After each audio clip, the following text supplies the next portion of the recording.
Good evening, everyone, and welcome to another episode of the Pinktron. I'm joined tonight by Brent, Craig, and Chris. Gentlemen, obviously the first question to ask, I think we should start with Craig, is what are you drinking? So I am drinking a Gold Star dark lager, and it is apparently, according to the label, Israel's finest beer. I think I'd be apprehensive of drinking a country's finest beer because, I mean, how can you quantify that? And anyone that says that is probably wrong. But how fine is the beer, Craig? It's fine. It's a mass market beer, so it's fine. There's not anything wrong with it. There's not an outstanding amount right with it. Chris Greenland, what are you drinking? I'm not drinking beer or wine, but I am drinking bourbon with a wine cask finish. So I've gone Thomas S. Moore bourbon with a Cabernet Sauvignon cask finish on it. That sounds interesting. It is. Councillor Brent Robinson. I have a Hester Creek red blend called The Judge. So it's a mix of different grapes, apparently dating back to as early as 1968 on the vines. Superb. I have a bottle of Asado Club Malbec, which regular listeners may recognise as the one with many, many, many, many colours on the label. But it's one of my favourites, and it's quite nice.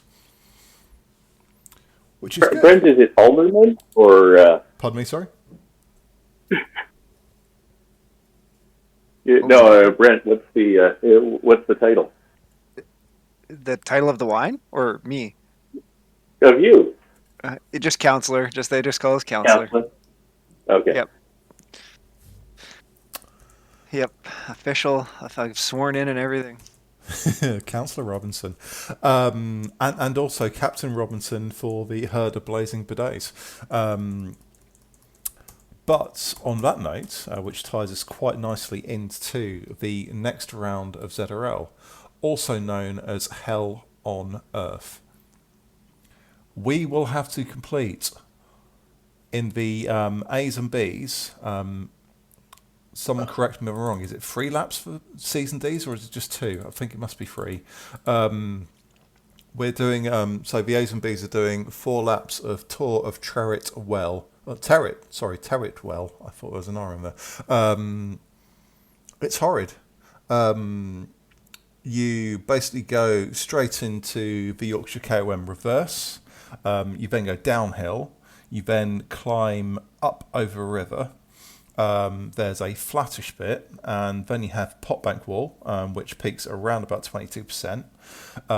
Once you get over that, you go downhill for a bit, and there's you're going down Otley Road, and there's a lovely kicker in the middle, and then you go downhill again and onto the start finish straight, and then you do it all over again another 3 times. Craig, I bet you'd love to do this sort of race. I actually would. I was looking forward to this one from the time the schedule came out, but sadly, I'm not going to be able to do it. So I am, I'm going to have to watch some of the videos to get my fix. How about you, Brent? Oh, I'm both dreading and admiring it at the same time. I mean, like on one hand, I love these kinds of crazy challenges to do all those hills. On the other hand, I know how fast the dudes are in B1 and how good my French will be after I get dropped on like the second climb. And how about you, Chris? I've been having people cough in my face in order to try to get sick to avoid doing this one. So far, no luck. But I'm not looking forward to. This is going to be a VO2 fest, and I only have like VO1, so it's going to be an absolute shit show for me. 4 climbs, only one of them counts every lap. With really, you're super tucking for like 8 seconds, and then you're back on it. I don't know how I'm going to get through this. So Chris and I did this route on a herd social ride, and over the course of an hour, we managed to do a whole, like, I think about 2.5 laps. Yeah. And on one of them, we thought we'd have a little bit of fun on the reverse con, and there was no fun that was had, and it was exceptionally painful. And having to do that, well, it wasn't even the whole KOM. We did like the second half really hard, and it was very unpleasant. So basically, we'd have to do that like 8 times, and all the other like non-classified lumps. And the fact that like Pot Bank Wall isn't a classified column is an absolute travesty. But that's what we have. So basically, there will be FAL and FTS points for just for KOM. And it's not even a climbers course. It's a punchers course. I really want a like a 10+ minute climb in ZRL just to give me some respite from all of the sort of like sprinty, punchy courses we've had so far. But alas, 'tis not to be. But I think it's going to be very, very interesting come Tuesday. And I think the entire field's going to be shot to absolute shit within about 5 minutes. So I've got to say, James, it's unlikely that there's going to be much of a group get to the finish, but this is one of my favorite finishes in Zwift, with that kicker a couple kilometers out, and then the fast downhill. And then the flat finish. It's only one of my favourite finishes just because most of it is downhill. Well, you get going really fast, and because you get going so fast, the draft gets really important, and tactics get really important. So, no, I love that finish, but the rest of the course kind of means that you don't often finish in groups anyway. No, I think we're just going to have riders all over the place, and I think we'll probably still have a front group of about 10. It'll be interesting to watch the Premier League event on Monday on GCN, just to see how that goes. I mean, this week's course over 6 laps of Two Bridges Loop, I was quite surprised how many were in the front group. But it'll be very interesting to see on Monday what that front group looks like on this course. But we will see. It's going to be interesting. I'm not going to say it's going to be fun, because there's going to be no funds had whatsoever. It's going to be VO2 Super Tuck, VO2 Super Tuck the whole way round. So we will see. I'm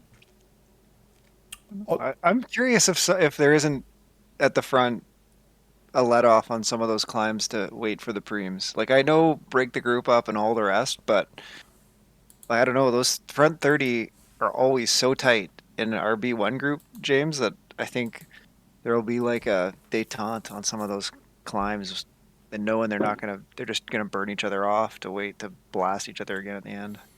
But the thing is, though, with FAL points at the end of each climb, everyone's going to be just like kicking bits out of each other just to try and get those points. On the KOM, for sure. But the ones in between? Oh, okay. Yeah, fair enough. Yeah, I think so. It depends on the it depends on the group. It's I know for the Atlantic B2 group that the Casswary are in, there's essentially 2 extremely strong teams and a few other really strong riders scattered through another few teams. And there'll be a group of less than 20 by the time they feel that they've selected the group they're going to leave there.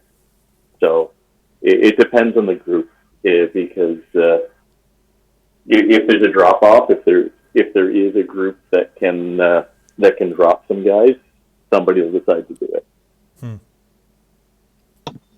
Be interesting.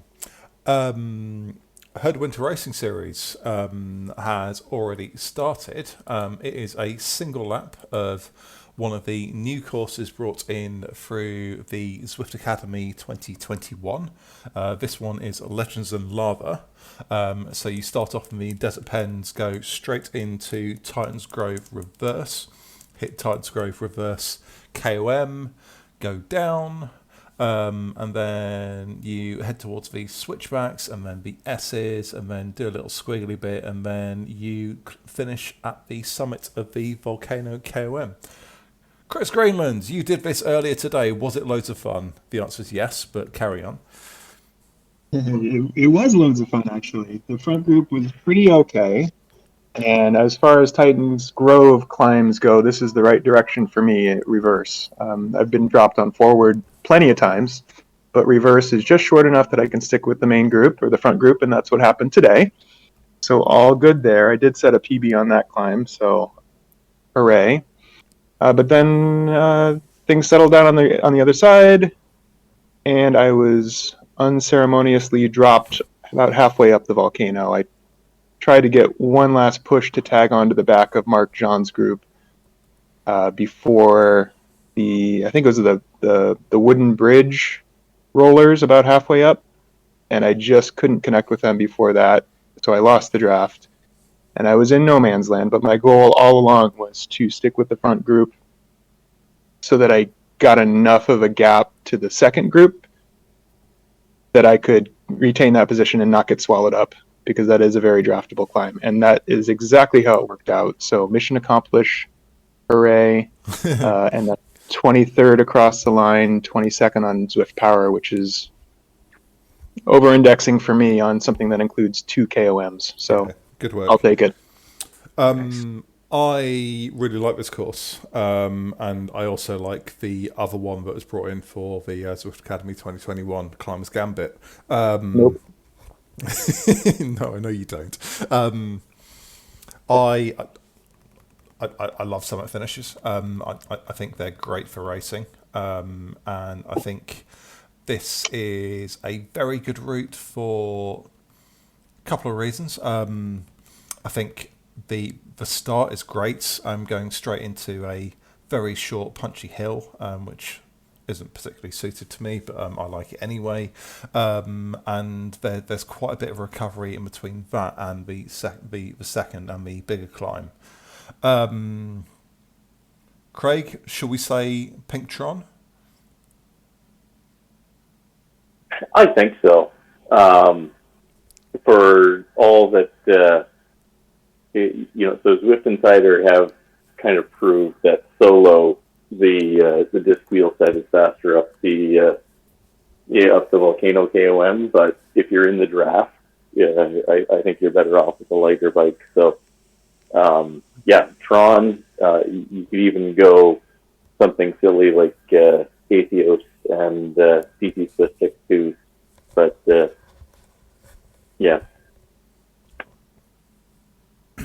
I think Tron.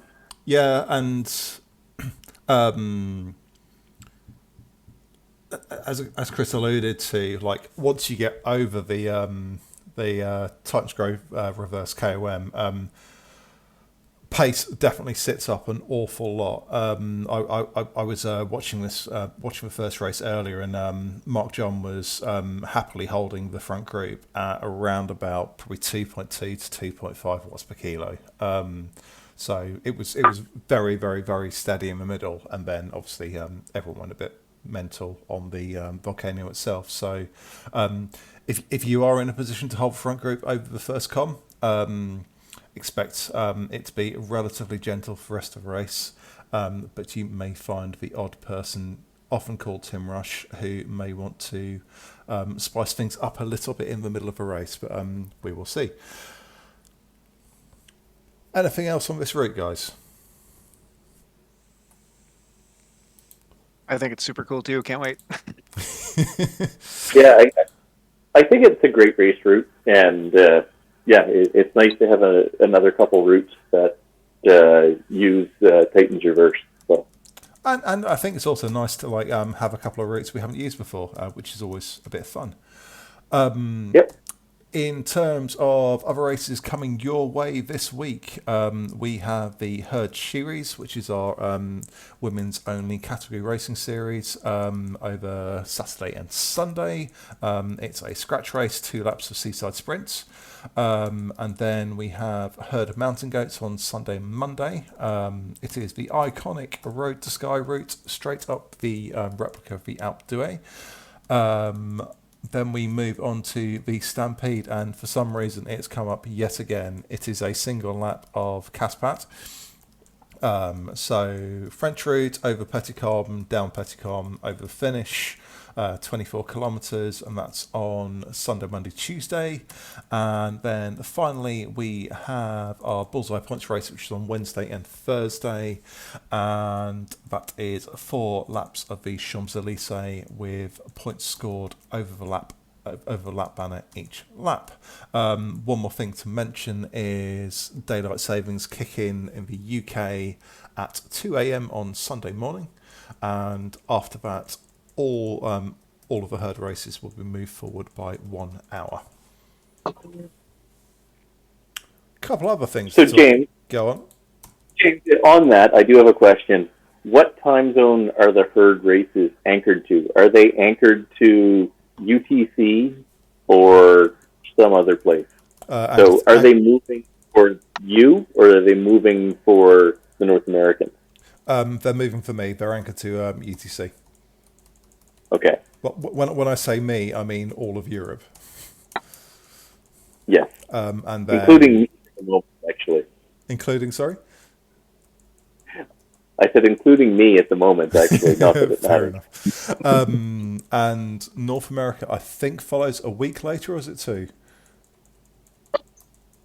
1 week. 1 week. Yep. So, couple other things to talk about. Pack Dynamics 3.0 was launched in London, I think today. It's either today or last night. And Zwift were obviously so happy with that, they launched it in Watopia also today, around about 6:30 UK time. So that's 17:30 UTC. And the videos I've seen basically make it look like the pack is stretched a little bit just because riders aren't pretty much on top of each other, and it looks good. Has anyone else seen any footage? Was it live for HWR Race 1? Because I didn't notice any difference. Well, Like, that was still. that was my thought as well, because when watching it I didn't notice any difference whatsoever. However, when I watched Stuart Lynn's video of a race he was doing in London, it looked quite different. So Zwift did say that from 17:30 UTC, which is 18:30 UK time, it was in place in Watopia, but the first herd race was 1800 UTC. So, and I didn't notice anything different at all. So, I just wonder if there's anything about what time that event was loaded, what time the pen opened. Yeah. So, pen opened at 18:30. So, maybe those changes weren't in place for that race, and I certainly didn't notice any difference. So, and this isn't something that requires a software update on the user side, right? It just not at all. World. It's all server side. So maybe we'll see something for the for race 2. We will see. But it looked good. It looked like people following other bikes without being on top of other bikes, and there was sensible movement around other bikes. So more realistic. And we'll see how it pans out. I'm certainly interested to see how it plays out for the TTT events. Yeah. So James, I was watching your workout earlier, and a few other people riding around in London. I didn't get to see any big groups, but I did. It kind of looked to me like one rider behind one other rider actually had a little bit more draft than before. Okay. I don't know that, but it did kind of look that way. Yeah, I mean, I didn't notice any difference in my workout, but just mainly because London was pretty quiet. There weren't any big groups. So I don't think I could really take anything away from what I saw on my workout. Oh, I definitely wouldn't want to make conclusions from it, but it's definitely something I'd watch in the commentary for the race too. Yeah, definitely. The other big revelation from this week is the anvil. So I think a lot, stroke all of us, thought the anvil was the opposite of the feather. So the feather will allow you to drop 10% of your body weight. So if you're 60 kilos, you use a feather, you'll lose 6 kilos and go up a hill slightly faster. And I think we thought that if you dropped an anvil, you would gain 6 kilos and go downhill slightly faster. However, according to Zwift Insider, who have confirmed with Zwift, the anvil now, whether or not this always happened, will add 50 kilos to your body weight. In terms of the Zwift Racing League this week, and given the anvil will last 30 seconds, there are no descents that last 30 seconds. So I don't think anyone's going to want to use the anvil this weekend, on Tuesday even. But 50 kilos, that's massive. That like doubles your body weight, James. That's crazy. Not quite, but almost. Yeah, I think going down the after the comm would be the only there, and probably after the kicker going into the finish line would be the two spots where you might actually want it. Thing is, So though, after the comm, and on the downhill of the comm, I don't think that lasts 30 seconds. And as soon as you get to the bottom, you're going uphill. So I'm not sure that would work. After the kicker on Otley Road, maybe. Yeah, that's just a long. What is that? 2-3% descent after the kicker on Utley. You have to do a dress rehearsal on the downhill of the comm first to kind of time that out, especially in a group, to make sure that you're not starting that second with an extra 50K. That's crazy. Yeah, so it's 1.1 kilometers. Yeah. Yeah, it's 1.1 kilometers. I think it's 30 seconds. I think it's safe to use it there. Yeah, maybe. You're probably not going to go over 60 kph, or at least not I think by you much. are, but I think you are. You are. You're not. Yeah. You're not going to go 120. No. Yeah. So that's probably the only place you can really use it. And let's just think about banners. So you've only got the start-finish banner and the KOM banner. So if you get it on the com banner, you're going to have to use it really, really quickly. So I'd say if you get it on the com banner, you use it after the kicker on Otley Road. Okay. And if you get it at the start-finish line, you use it right before you go through the com banner. Yeah. All things being equal, unless you're trying to speed up to a group on the other side of the KOM banner, and you don't want to save it till Otley because that group will have gone. I would agree with you, Craig, if you're in a group either way. Those are the ideal points, but your mileage may vary. And I think also you've got to consider that actually you might not want to break away from your group unless it's the last lap. Mm-hmm. So, and is there a way to dump it? Yep. Other than the companion app, though? No. You can only dump on the companion app. Well, I know how my last segment of this game show is going to talk about. Well, I think I've got a trash can on the Apple TV interface. on the plus side, Brent, at least you haven't entered the pairing screen with a kilometre to go in a team time trial event.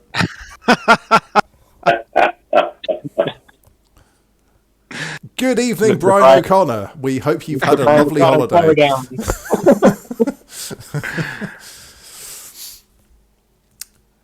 But yeah, I'm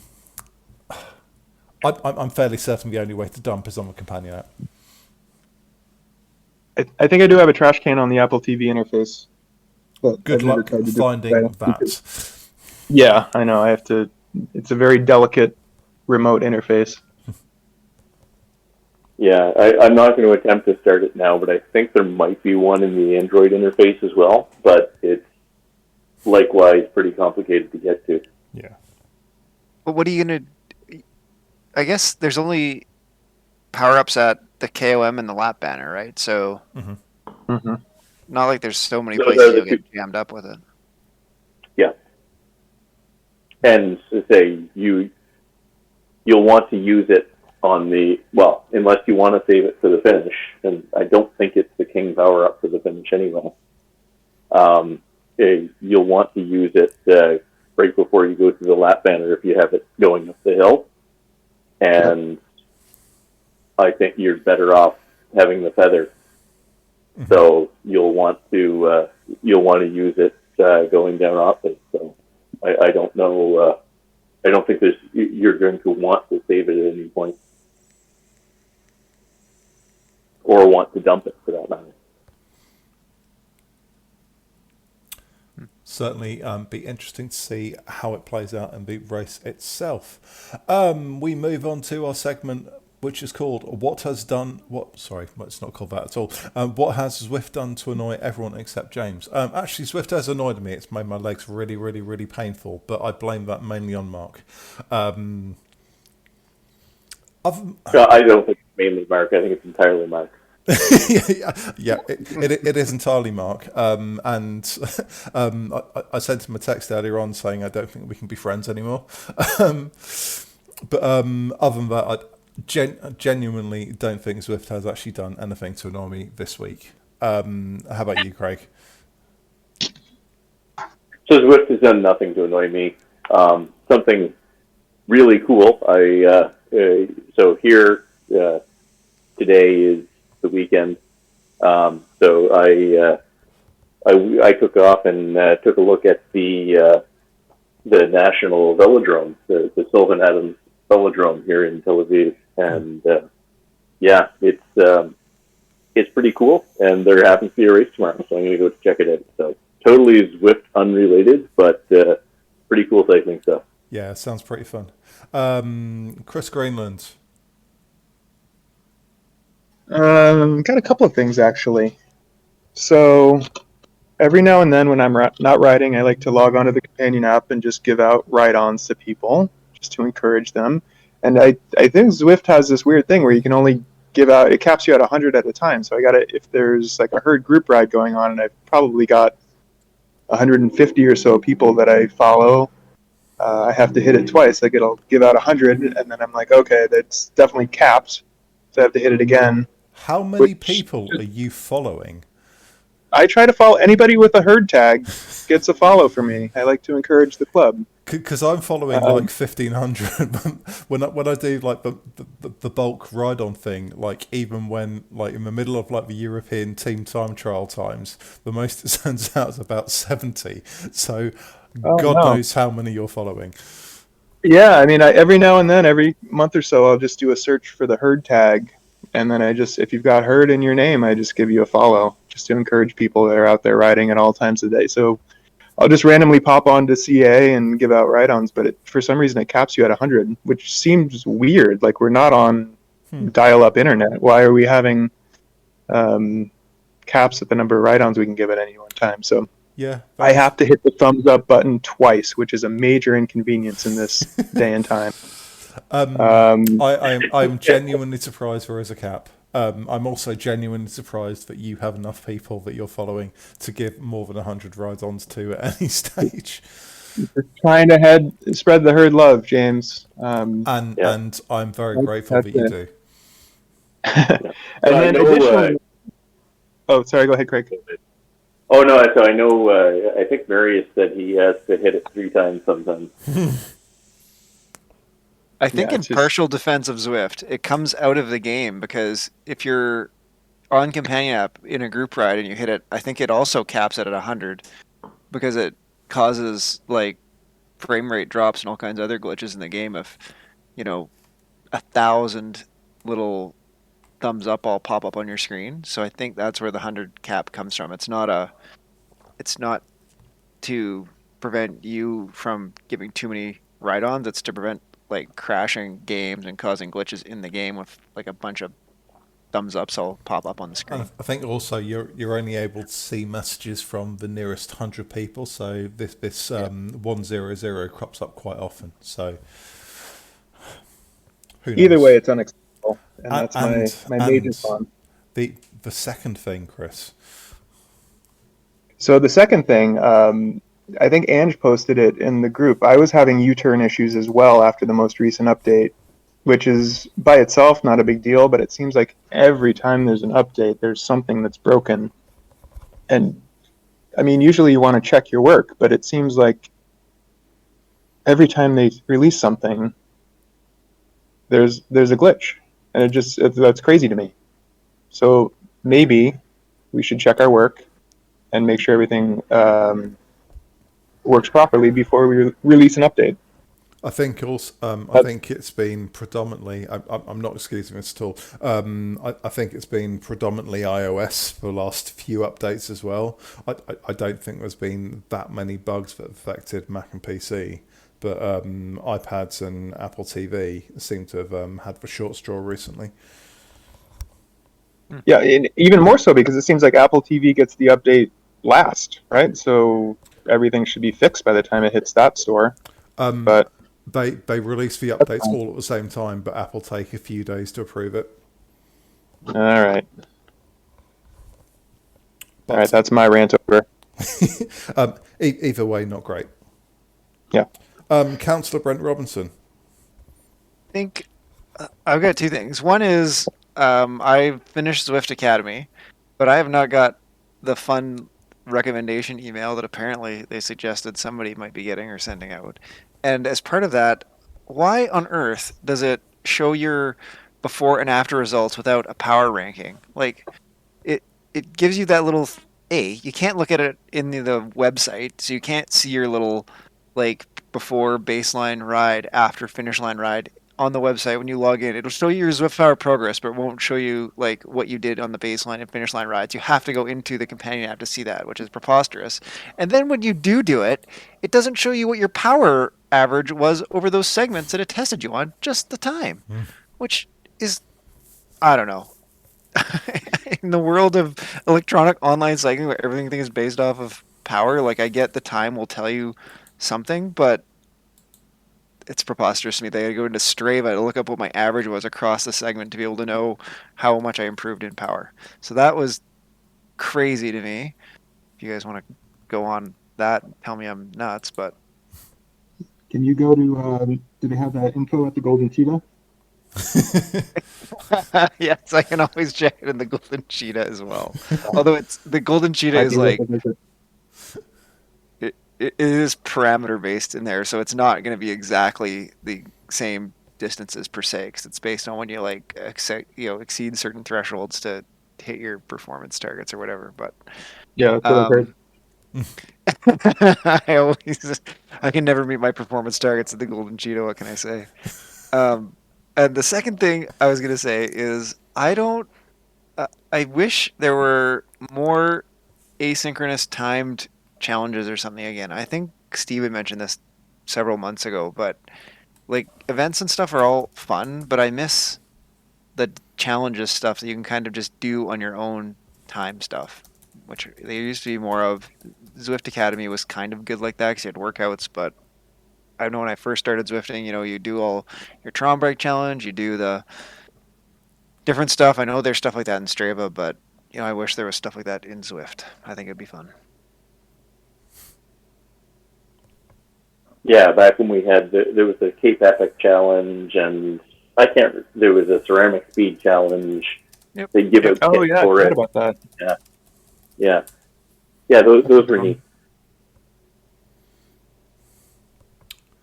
And I think that brings us to the end of our podcast. Big thanks to Craig, Brent, and Chris for joining me tonight. And we hope to see you again next week. Or, well, won't see you, but you might hear us. Good night, everyone.